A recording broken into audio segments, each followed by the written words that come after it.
अस्सलामुअलैकुम students. I hope कि आप सब लोग बहुत मज़े में होंगे। हमारी क्लासेस चल रही थी ऑनलाइन, तो हमारा जो टॉपिक चल रहा है उबुंटू लिनक्स चैप्टर नंबर 6, इसका जो मूलभूत कमांड है, बेसिक्स कमांड, वो हमारा चल रहा है। उसमें हम लोग प्रैक्टिकल हमारा कर रहे हैं। हम लोग तो सबसे पहले सॉफ्टवेयर को ओपन करेंगे, mobile system. Okay, software open होने के बाद हम लोग आ जाएंगे इसके स्टार्ट अ लोकल टर्मिनल के ऊपर। ओके, अब यहाँ पे हमारा टर्मिनल स्टार्ट हो गया है, कमांड प्रॉम्प्ट आ गया हमारा। और पिछले वीडियो में हमने एलएस कमांड के कुछ ऑप्शंस देखे थे कि एलएस कमांड क्या करेगा। जितनी अभी हम लोग जिस फोल्डर में, जिस डायरेक्टरी में अभी हम लोग हाल में अभी काम कर रहे हैं, जैसे अभी हम लोग है होम डायरेक्टरी के अंदर, इसके अंदर एक और डायरेक्टरी है मोबाइल सिस्टम नाम की, उसमें हम लोग अभी काम कर रहे हैं अपना। ओके, तो एलएस कमांड क्या करेगा, इस फोल्डर के अंदर, इस डायरेक्टरी के अंदर जितने भी फाइल्स फोल्डर से दूसरे, उसको एक लिस्ट में यहाँ पे शो करेगा। ओके, और उसके अलग अलग ऑप्शन हमने देखे थे कि अगर हमको सपोज एस से स्टार्ट होने वाली फाइल देखनी है हमको, तो एल एस के साथ स्पेस देने के बाद ब्रैकेट में, स्क्वायर ब्रैकेट में हम लोग एस लिखेंगे, ब्रैकेट ओवर करने के बाद हम लोग स्टार की साइन दबाएंगे, तो वो क्या करेगा, स्टार्टिंग में जिसका एस है, जिस फाइल के स्टार्टिंग में, फाइल के नाम में स्टार्टिंग में एस है, उसी को वो डिस्प्ले करेगा। ओके, अब आगे बढ़ेंगे हम लोग। तो अब अगला टॉपिक है हमारा फाइल नहीं नकल करनी, फाइल को कॉपी करना है अगर हमको। जैसे कि फाइल को मुझे कॉपी करना है कि लिनक्स के अंदर जो कमांड है कॉपी करने के लिए, वो है CP command, CP command for copy. Okay, ये याद रखने, छोटे छोटे कमांड्स आपको वो सब याद रखने हैं। ओके, अब सीपी कमांड जो है ना, उसके साथ हमको दो आर्ग्यूमेंट पास करनी है, दो पैरामीटर देने हैं।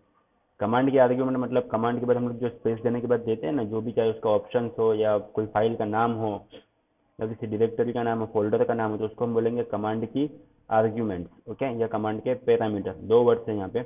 आर्ग्यूमेंट भी कह सकते हो आप, या उसके पैरामीटर्स भी कह सकते हो। तो पहली जो आर्ग्यूमेंट बनेगी, तो यहाँ सीपी कमांड के साथ आपको जो है वो दो आर्ग्यूमेंट पास करनी है।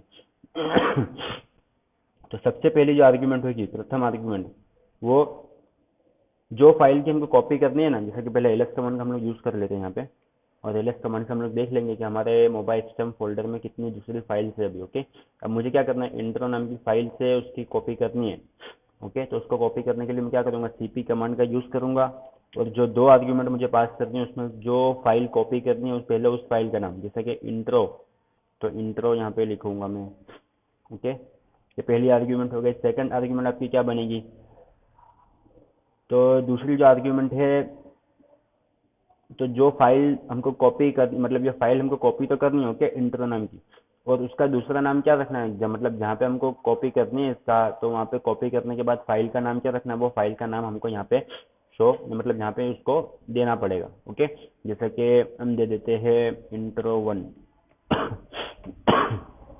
ओके, दो आर्ग्यूमेंट दिए हमने। पहले आर्ग्यूमेंट में क्या होगा, पहले आर्ग्यूमेंट में होगा जो फाइल हमको कॉपी करनी है वो फाइल का नाम। सेकंड आर्ग्यूमेंट होगी कॉपी करने के बाद जो नई फाइल बनेगी उसका नाम। एंटर मारूंगा मैं यहाँ पे, आप देख सकते हो कमांड प्रॉम्प्ट आ गया यहाँ पे। दोबारा एलएस कमांड का यूज़ करूंगा मैं, तो आप देख सकते हो यहाँ पे इंट्रो पहले था, उसके बाद स्क्रिप्ट डॉट एस एच थी, अब यहाँ पे intro1 भी आ गई है, उसके बाद script dot S H file आई है। इसका मतलब क्या हुआ यहाँ पे कि intro1 नाम की एक नई फाइल यहाँ पे हमारे पास बन गई, जिसमें कंटेंट वही है जो इंट्रो नाम की फाइल में था। ओके, अब हम लोग, मुझे ये करना है कि डेस्कटॉप का हमारा जो फोल्डर है, डेस्कटॉप नहीं, माई डॉक्यूमेंट, सॉरी सब्जेक्ट ले लेते हैं, माई डॉक्यूमेंट पे नहीं जाते, सब्जेक्ट ले लेते हैं हम लोग, कि हमको जो नई फाइल बनानी है, जैसे हमने इंट्रो, हमने ये कमांड दिया था। ओके, सीपी, सीपी के बाद हमने क्या दिए थे यहाँ पे, सीपी के बाद हमने दिया था इंट्रो। हाँ, इंट्रो नाम की फाइल की हमने कॉपी किए थे, intro1 फाइल बनाए थे। अब वो फाइल मुझे करनी है स्टोर ले जाके एक सब्जेक्ट नाम के फोल्डर में, तो यहाँ पर स्पेस देने के बाद मैं लिखूंगा उस फोल्डर का नाम, सब्जेक्ट। ओके, जैसा नाम यहाँ पे लिखा हो वैसा ही आपको यहाँ पे भी लिखना, वरना एरर शो करेगा वो। हमने एंटर मारे। ओके, अब क्या हुआ है, हमारा कमांड प्रॉम्प्ट वापस से आ गया है। मतलब क्या हुआ है, हमारा कमांड एग्जीक्यूट हो गया, रन हो गया। यहाँ पे आपको देख सकते हो उसका सिंबल भी आपको यहाँ पे मिल रहा है। ओके, अब मुझे देखना है कि सब्जेक्ट कमांड,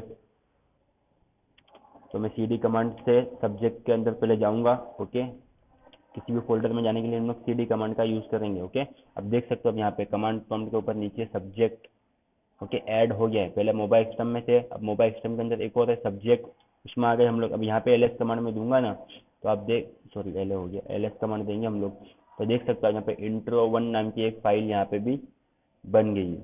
ओके, मतलब यहाँ पे इंट्रो भी आएगा, इंट्रो वन भी आएगा। ओके, जो फाइल हमने कॉपी की है वो फाइल पहले यहाँ पे आएगी, उसके बाद उसकी कॉपी बनेगी नई फाइल में।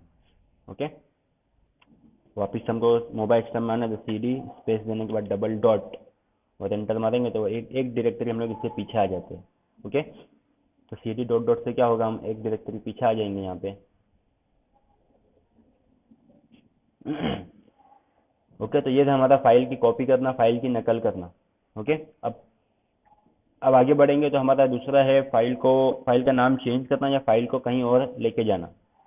मतलब फाइल को मूव करना या फाइल को रीनेम करना। तो रीनेम करने के लिए क्या करना है, हमको mv कमांड का यूज़ करना है। अब यहाँ पे कमांड का नाम जो है वो, सॉरी, एक ही कमांड का यूज़ हम दो तरह से करेंगे। एक तो फाइल का नाम चेंज करने के लिए भी, और फाइल को एक लोकेशन से दूसरी लोकेशन पे ले जाने के लिए भी, मतलब मूव करने के लिए भी। ओके, अब यहाँ पे पहले हम देखेंगे फाइल का रीनेम करना है, तो उसके लिए हम लोग mv कमांड का यूज़ करेंगे।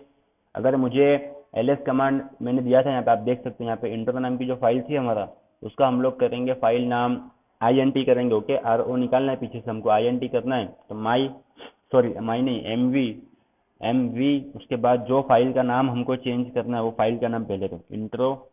ओके, इसका नाम हमको चेंज करना है, और उसके बाद जो नया नाम इसको देना है int, वो हम लिखेंगे। यहाँ भी दो आर्ग्यूमेंट हो गई mv कमांड की। पहले आर्ग्यूमेंट वो फाइल का नाम जिसका नाम हमको चेंज करना है वो, और दूसरी आर्ग्यूमेंट में क्या होगा, जो नया नाम हमको देना है वो। एंटर मारूंगा मैं, कमांड एग्जीक्यूट हो गया है। ओके, ls कमांड का दोबारा यूज़ करूंगा मैं। आप देख सकते हैं यहाँ पे इंट्रो लिखा हुआ था, उसका नाम अब चेंज होके int हो गया। ओके, मतलब उबुंटू लिनक्स में आप माउस का तो यूज़ नहीं कर सकते हो। आप जितने भी कमांड दोगे, कीबोर्ड से कमांड दोगे, और जितने काम करना है आपको कमांड का यूज़ करके ही करना है। तो आपको हर एक चीज़ के लिए कमांड याद रखना पड़ेगा, कौन सी चीज़ के लिए कौन सा कमांड आपको देना है यहाँ पे। ओके, जैसे हमने cd कमांड किस लिए दिए थे, तो cd कमांड किसी नई डायरेक्टरी में जाने के लिए। ls कमांड जितनी उस डायरेक्टरी में जितने फाइल फोल्डर है उसकी लिस्ट हमको मिलेगी यहाँ पे। cd डॉट डॉट से हम एक डायरेक्टरी पीछे आ जाएंगे। mv कमांड का यूज़ होगा फाइल का नाम चेंज करने के लिए, फाइल को मूव करने के लिए। उसके बाद ऊपर देखे हमने cp कमांड, फाइल को कॉपी करने के लिए।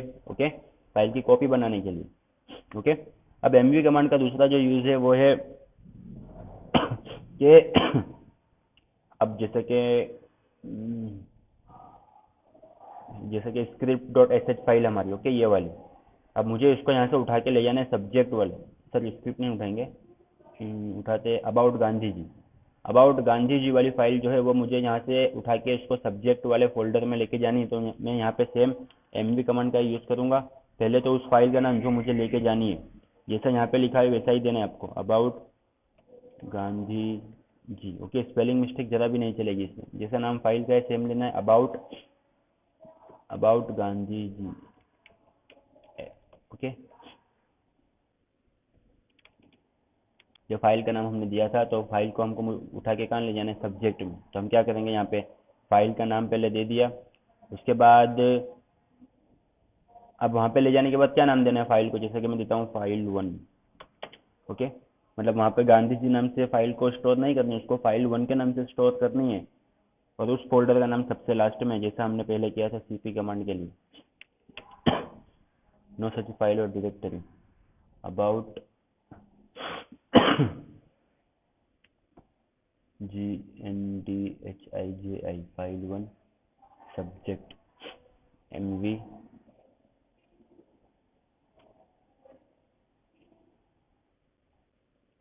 अच्छा, फाइल वन निकालना पड़ेगा यहाँ से, फिर भी नहीं आएगा। Rename about Gandhi, no such file और डायरेक्टरी, वेट, जैसे कोई फाइल ही नहीं है वहाँ पे। रुको, cd डेस्कटॉप में जाके देख लेते हैं, कॉपी शायद मूव हो गई है शायद।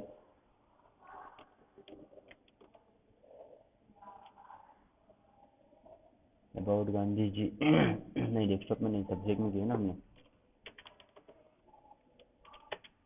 cd subject.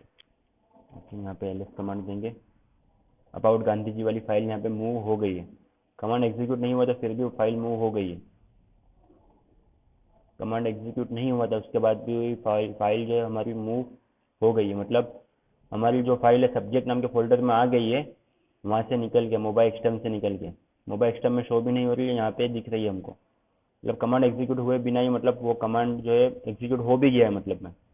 तो आएगा कभी प्रॉब्लम ऐसा भी कि एरर शो करेगा उसके बावजूद भी कमांड एग्जीक्यूट हो चुका होगा आपका, क्योंकि हम कमांड जो कर रहे हैं विंडोज़ में कर रहे हैं, उबुंटू लिनक्स के कमांड। ओके, तो ऐसा पैनिक करने की ज़रूरत नहीं है, वैसे तो होता है कभी कभी ऐसा भी।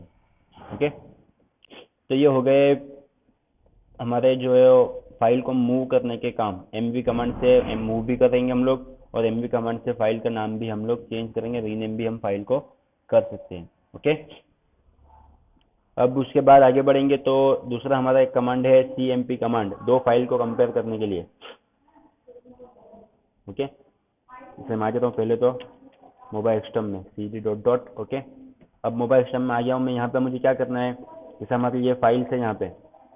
ओके, अब मुझे दो फाइल को कंपेयर करना है, script dot S H, script one dot S H. अब कंपेयर करेंगे ना हम लोग, तो कंपेयर वैसे एक्चुअल में कंपेरिजन नहीं है वो, उसमें क्या करेगा कंपेयर, वो कैसे करेगा, जैसे कि हमारी दो फाइल को मुझे कंपेयर करना है, तो वो स्टार्टिंग से कंपेयर करना स्टार्ट करेगा कि जहाँ भी उसको पहला डिफरेंस मिलेगा बस वहीं पर अटक जाएगा वो, और जहाँ पे डिफरेंस उसको मिला है उसका एड्रेस वो बताएगा कि ये लाइन पे ये कैरेक्टर में मुझे डिफरेंस मिला है। देखो हम लोग देख लेते पहले तो कि CMP कमांड का यूज होगा कंपेयर करने के लिए। अब मुझे दो फाइल कंपेयर करनी है, स्क्रिप्ट डॉट एस एच और स्क्रिप्ट डॉट एस एच और script one one dot S H. Okay, ये दो फाइल मुझे कंपेयर करवानी है। अब जब मैं एंटर मारूंगा यहाँ पे तो आप देख सकते हो script differ character to line one, मतलब दूसरे कैरेक्टर के ऊपर लाइन वन में वो डिफरेंस उसको मिल रहा है, मतलब तो वो ऐसे ही दिखाएगा, मतलब ऐसे एक्चुअल में कंपैरिजन है ये। तो कंपैरिजन कैसे स्टार्ट करेगा वो, कंपैरिजन ऐसे स्टार्ट करेगा वो कि दोनों फाइल को कंपेयर करेगा, बट पहला डिफरेंस उसको जहाँ पे भी मिला है, फर्स्ट डिफरेंस उसको जहाँ पे दिखेगा वहाँ से वो क्या करेगा, वो लाइन का एड्रेस मतलब लाइन का नंबर और कैरेक्टर यानी कौन से कैरेक्टर के ऊपर उसको जो है वो उसको मतलब में उसको डिफरेंस मिला है वो दो चीज़ें वो यहाँ पे शो करेगा। ओके, तो ये करेगा CMP command, CMP for compare, compare करने के लिए, दो फाइल को कंपेयर करने के लिए। ओके, उसके बाद है हमारा एक आज का लास्ट टॉपिक, वो है हमारा character counting command. Character count करने के लिए जैसे कि मुझे देखना है script one dot S H में कितनी लाइन से कितने कैरेक्टर से और कितने वर्ड्स हमने लिखे हैं वो काउंट करवाना है मुझे, तो मैं क्या करूँगा, तो उसके लिए हम लोग यूज़ करेंगे हमारा WC कमांड, वर्ड काउंट वैसे उसका शॉर्ट फॉर्म होता है। उसके बाद WC लिखने के बाद मैं लिखूँगा जैसे कि फाइल का नाम, जैसे कि स्क्रिप्ट सपोज मैं लेता हूँ script dot S H. Okay, अब यहाँ पे तीन चीज़ें आपको दिखा रहा है वो 6, 14 और 74। तो 6 जो है वो लाइन्स की संख्या है कि इतनी लाइन से स्क्रिप्ट डॉट एस एच में, 14 वर्ड से और 74 कैरेक्टर से इसमें स्क्रिप्ट डॉट एस एच में। ओके, अब यहाँ पे आप डब्ल्यू से सीधा दोगे तो वो तीनों चीज़ें आपको डिस्प्ले करवा देगा। अगर आपको तीनों चीज़ें नहीं देखनी, आपको सिर्फ लाइन काउंट करवानी है, तो आप WC का एक ऑप्शन है यहाँ पे आप, तो वो है -L फॉर लाइन, मतलब WC स्पेस -L और फाइल का नाम आप दोगे तो जो फाइल का नाम आपने दिया वो फाइल में कितनी लाइन है वो काउंट करके दिखाएगा। सेम WC के साथ अगर आप -W का यूज़ करोगे तो ये वर्ड्स काउंट करके दिखाएगा आपको, देख सकते हो 14 आया है वो भी, और सबसे लास्ट में आपका एक ऑप्शन है -C। ओके, तो वो कैरेक्टर काउंट करके दिखाएगा कि 74 कैरेक्टर है। जैसे कि आपने कोई ऑप्शन नहीं दिया था यहाँ पे, WC सीधा फाइल का नाम यूज़ किया था, तो वो तीनों चीज़ें दिखाएगा, सबसे पहले लाइन्स, उसके बाद वर्ड्स और लास्ट में कैरेक्टर। ओके, अगर आपको ओनली लाइन्स देखनी है, अगर कितनी लाइन्स है तो वो -L का यूज़ करोगे आप WC के साथ। आपको ओनली वर्ड्स काउंट करवाना है तो आप -W का यूज़ करोगे, और आपको ओनली कैरेक्टर्स काउंट करवाना है तो आप -C का यूज़ करोगे। ओके, तो ये था WC कमांड हमारा वर्ड्स, लाइन्स और कैरेक्टर्स को काउंट करने के लिए किसी भी फाइल में। ओके, तो आज की वीडियो में इतना ही। आज की वीडियो में क्या देखा हमने, स्टार्टिंग करेंगे सबसे पहले LS कमांड से, उसके बाद हमने CP कमांड का यूज़ किया था फाइल को कॉपी करने के लिए। इसमें दो आर्ग्यूमेंट आपको पास करनी है, पहली जो फाइल आपको कॉपी करनी है वो, और कॉपी करने के बाद नई फाइल जो बनेगी उसका नाम। ओके, उसके बाद CD कमांड का हमने रिवीजन किया कि CD कमांड क्या करेगा, CD कमांड आपका डायरेक्टरी में चेंज करेगा, यानी कि अभी हम लोग मोबाइल एक्सटर्म में थे, तो मुझे सब्जेक्ट में जाना था तो मैंने CD स्पेस सब्जेक्ट दिया है, तो आप देख सकते हो यहाँ पे सब्जेक्ट आ गया है। और जब वापस से एक डायरेक्टरी पीछे आना है आपको, सब्जेक्ट से निकल के मोबाइल एक्सटर्म में, तो CD space double dot, okay. उसके बाद MV कमांड के दो यूज है, फाइल का नाम भी चेंज कर सकते हो आप, और फाइल को मूव भी कर सकते हो, जैसे कि MV इंट्रो और INT। तो इंट्रो नाम की जो फाइल होगी उसका नाम चेंज होकर INT हो जाएगा, जैसा देख सकते हो आप यहाँ पे, ओके। अब यहाँ पे एक प्रॉब्लम आई थी हमको कि जो हमने कमांड दिया था MV कमांड फाइल को मूव करने के लिए, तो वो फाइल कमांड एग्जीक्यूट नहीं हुआ था, फिर भी जो है वो एरर शो किया, तो उसके बावजूद भी वो कमांड जो है एग्जीक्यूट हो गया है मतलब में। तो ऐसा भी होगा कभी कभी। उसके बाद हमने देखे CMP कमांड दो फाइल को कंपेयर करने के लिए, और उसके बाद WC कमांड वर्ड्स, लाइन्स और कैरेक्टर्स को काउंट करने के लिए, ओके। तो आज की वीडियो में इतना ही। ये वीडियो देखने के बाद आपको ऑनलाइन टेस्ट देनी है, जिसकी लिंक आपके व्हाट्सएप ग्रुप में आपको मिल जाएगी, ओके। और आपको कोई डाउट है इन चैप्टर में, इन पिछले चैप्टर्स में, तो आप मुझसे कॉन्टैक्ट भी कर सकते हो। और अगर आपने वीडियो लाइक नहीं किया, वीडियो लाइक कीजिए, कमेंट कीजिए, और चैनल सब्सक्राइब नहीं किया है तो चैनल को सब्सक्राइब भी कीजिए, ओके। मिलते हैं अगले वीडियो में।